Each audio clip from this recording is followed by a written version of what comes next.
Mountain Engine.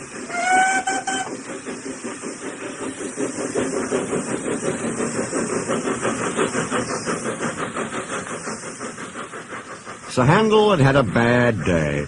The old coaches, Agnes, Ruth, Lucy, Jemima and Beatrice, had been awkward. They'd made him slip to a standstill twice. He was furious. "Those cattle trucks should be scrapped," he fumed. Skarloey was shocked. "I won't have it," he protested. "Those old dears need kindness, not bad names." "Exactly so," agreed Renius. He winked at Skarloey. "You be thankful, Sir Handel, that we're not a mountain railway."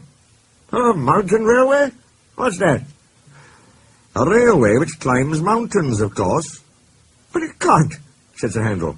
"Its engine's wheels would slip." "But it can," said Renius firmly. "We've heard of one quite near here." "It can't." "It can." A noisy argument started just as Donald shunted a flat truck to the siding nearby. On the truck was a queer-looking engine. He had 6 small wheels and a stovepipe chimney. His boiler was tilted downwards, and his cylinders were back to front. "Whisht!" whispered Donald hoarsely. "Dinna wake the wee engine. It's tired he is. He's away back from England after being mended. You ken how it is." "We understand, but who is he?" "He's called Culdee, after the mountain his railway climbs." "Well, did you ever?" exclaimed the 2 old engines. They looked at Sir Handel and chuckled. "I don't believe it," said Sir Handel. "Oh, you'd best ask him yourself. Then maybe you'll learn it's the truth I've been telling you." Donald puffed away, offended. Culdee woke to find the engines gazing at him. "Where am I?" he asked. They told him. "That's good," he said. "I'm nearly home now."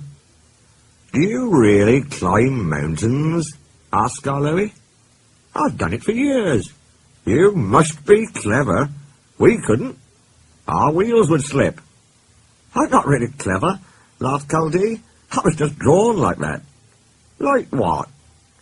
"With pinion wheels on my driving axles. They have teeth, you see, which fit into a rack rail. I can't slip, however steep the line is." "That," said Renius, "must help you going up.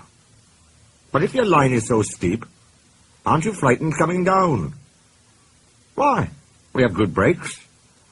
"Coaches," went on Renius, "are sometimes silly and try to push us downhill.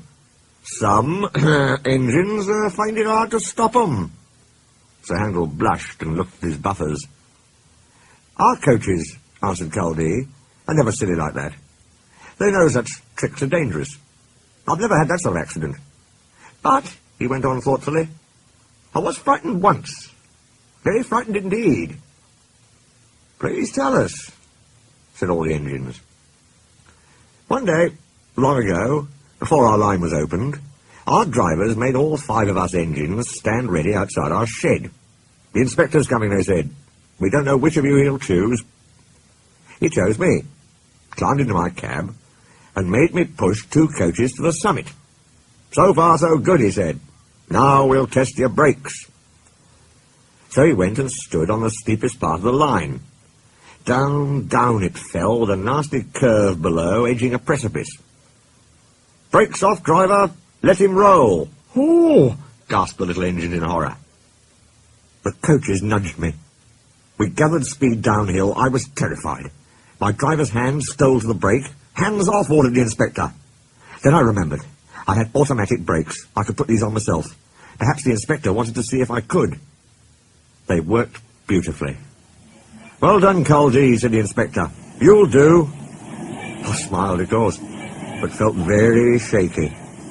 My driver and fireman mopped their faces. They'd been nervous too. "I'm never nervous now," finished Culdee. "Why should I be? There's no need."